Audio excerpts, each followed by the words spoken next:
What up, y'all? It's your man, Abuamerican. I want to make a video that is basically covering a position that Tate Andrews took. Now, I say this all the time, and I'm going to say it again. Uh, I have no affiliation with Tate at all. Financial, digital, nothing. I have no affiliation to him whatsoever. I think he's an alright guy. I talk to him here and there on the private message side of the game. But otherwise, I don't really have anything in conjunction with him or connection to him. I gain nothing by making this video. I don't know if he gains anything. It doesn't matter. That's not what it's about. But it is about the ideas that he puts out. And some of them, they're not so groundbreakingly incredulous like people like to make them out to be. Now, recently Tate, caused a little firestorm on Twitter with a tweet that he really recently made. And if you've dealt with him even remotely, you know that he's not a stupid guy.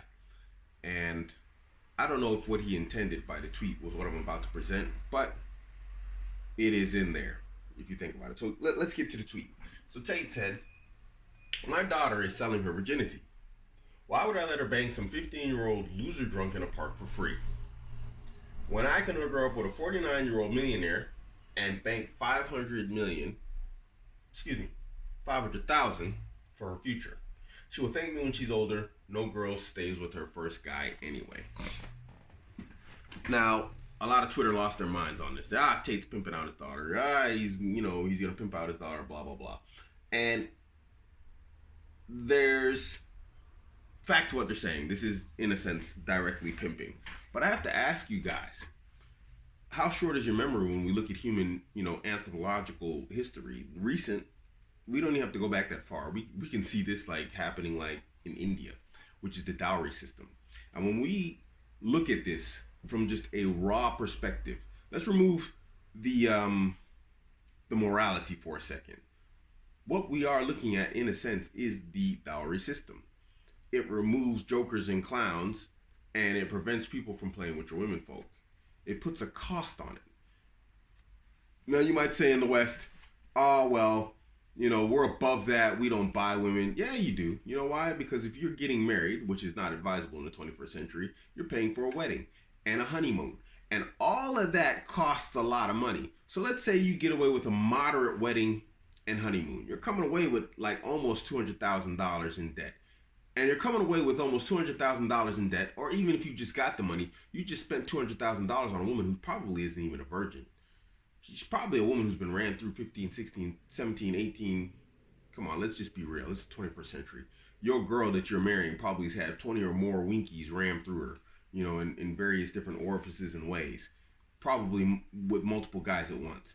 And you're marrying her for $200,000. Let's just be honest. So what he's proposing isn't really that groundbreaking when we look at human realities. Excuse me one second. Let me fix this. This is goofy. There, that's better, isn't it? What the heck was that all about? So anyway, the reality is you're paying if you're getting married in the 21st century. Now, you might say, oh, but don't get married, whatever, blah, blah, blah. That's a totally different conversation. We're talking about Tate saying that, his daughter isn't giving up for free.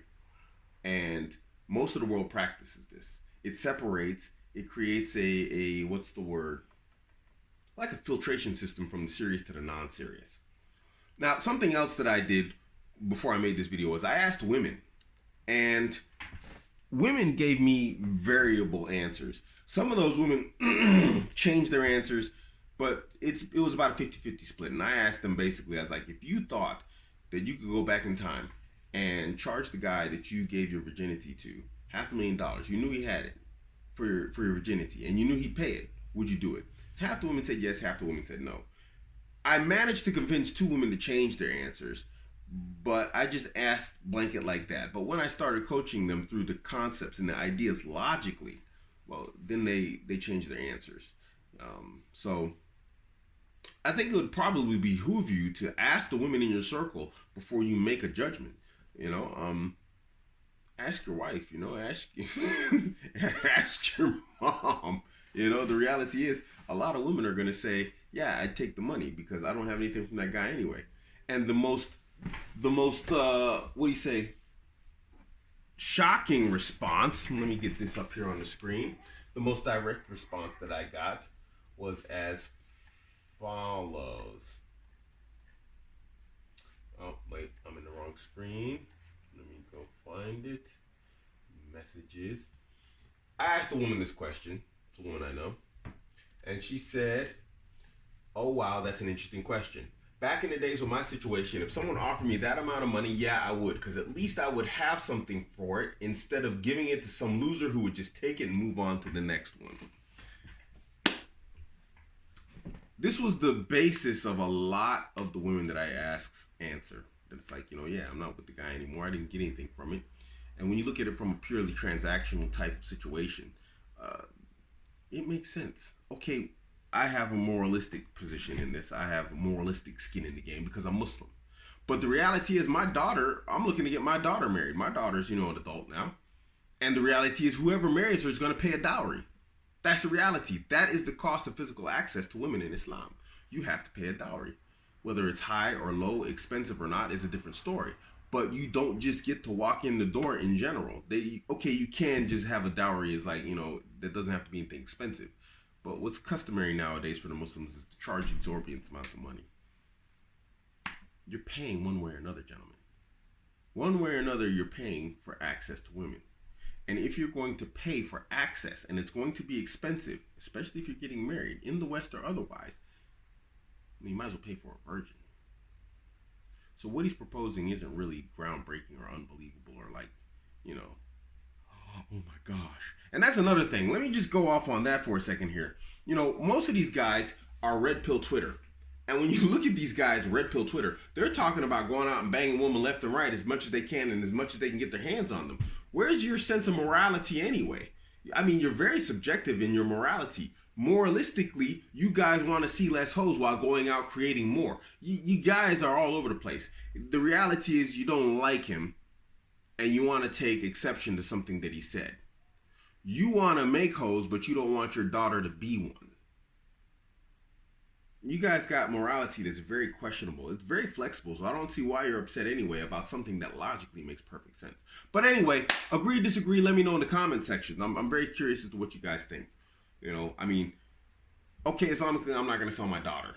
But then people can say you're selling your daughter by like doing the dowry system. But the dowry system is used to filter serious men from non-serious men. It makes him have a financial and hopefully a painfully financial,